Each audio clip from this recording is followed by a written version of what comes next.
On habite dans le quartier et on est tous très choqués.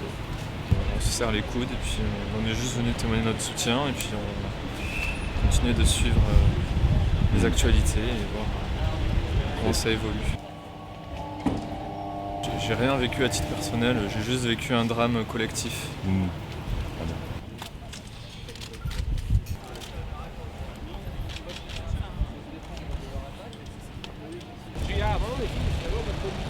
Bah, en fait, j'habite juste en face et pour moi, tout ce que j'ai vu sur la télé, c'était comme un rêve. Il fallait que je sorte pour voir qu'en fait c'était vrai et c'est hyper choquant en fait, je crois toujours pas. C'est la première fois que je sors depuis hier soir et je trouve que c'est pas du tout le quartier que je connais. Il y a beaucoup de monde, les rues sont fermées.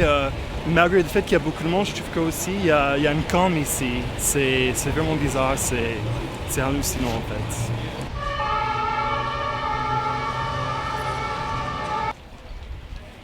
On reçoit les gens qui se présentent spontanément, souvent parce qu'ils ont entendu à la radio qu'il y avait une cellule d'urgence médico-psychologique. Et donc dans des états très variables, soit encore sidérés, soit déjà dans l'émotion. Ce qui nous rassure, nous, c'est de poser les gens dans l'émotion et pour essayer de les soulager là en aigu assez rapidement.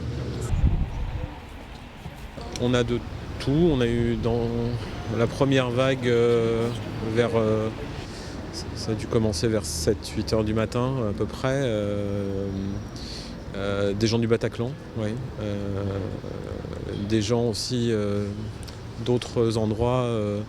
Et puis on commence à avoir des témoins, c'est-à-dire des gens qui n'ont pas été victimes, mais qu'on appelle nous les impliqués directs, c'est-à-dire qui ont assisté aux scènes et qui ont hélas, assisté au réel de la mort, enfin qui ont été confrontés à ce réel-là. Qu'est-ce qu'ils vous racontent ? Des horreurs.